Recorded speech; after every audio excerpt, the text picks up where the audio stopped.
Hello class! Before we will proceed to our proper topics, let's have first a course orientation. And let's start with the course overview. Your course code, EDUC 204, descriptive title, Technology for Teaching and Learning 1, credit units 3, and your course outcomes. At the end of this course, you must be able to explain ICT policies and safety issues as the impact on the teaching-learning process.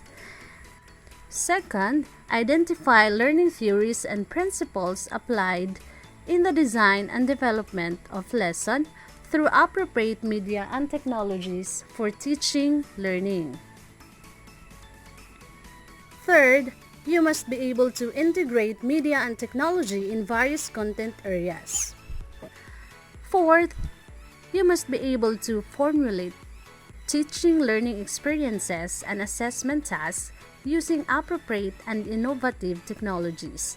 And lastly, you must be able to demonstrate social, ethical, and legal responsibility in the use of technology tools and resources. And here is our Slsu Vision, a high-quality corporate university of science, technology, and innovation.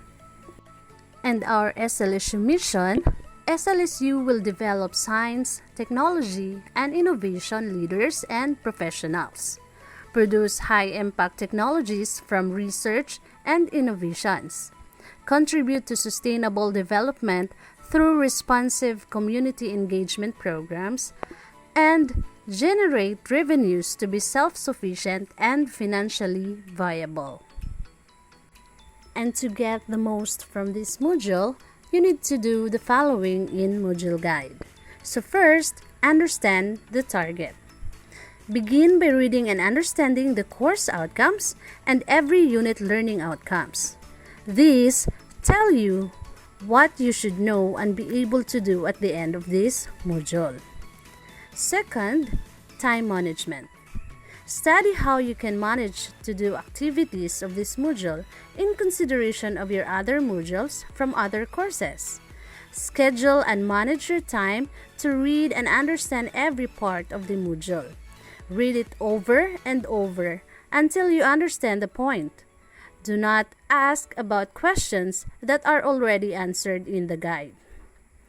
Third, be resourceful. If you do not understand the readings and other tasks, reread. Focus.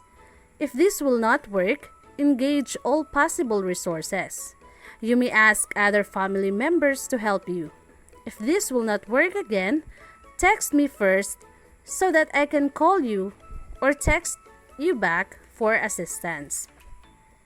Fourth, give your best. In doing the assessment task, whether formative or summative, target the highest standards. Do not settle with the low standards. Target the highest standards in doing your assigned tasks. Fifth, do not skip. Make sure to not miss any activities, either formative or summative activities. Do the required learning activities. Sixth, answer precisely. As much as possible, answer or do the task precisely. Hence, read the direction carefully to accurately follow the instruction. Also, read the question prudently to be able to decide on the correct answer. A reminder, make sure to give your answer completely and concisely.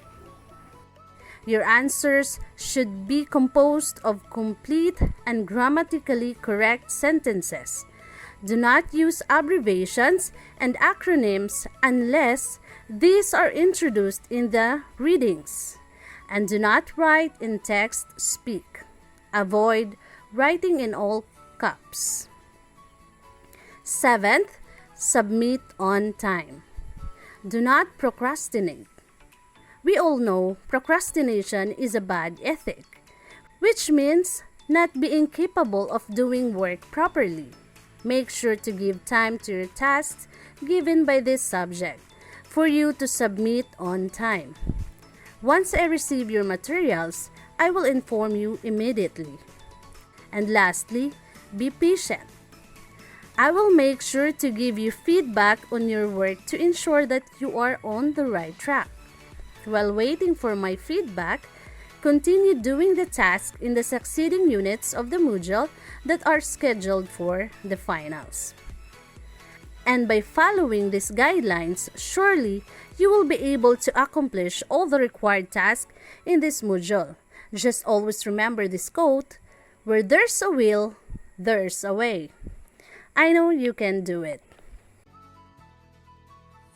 For midterm grading system, quizzes 30%, midterm long quiz 30%, midterm outputs 40%, so a total of 100%.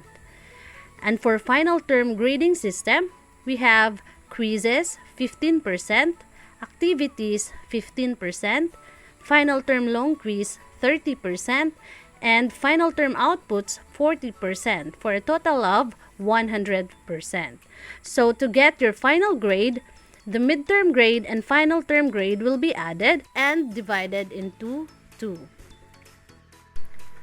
For course requirements, we have here quizzes, activities, long quizzes, and term outputs or portfolio. These are the rubrics that we are going to use. These rubrics will also be uploaded to our learning management system. And if you have concerns with regards to our subject, these are my contact information. A reminder, when you will call or text me, make sure to specify your complete name, subject, year and section, followed by your concerns. Thank you and God bless.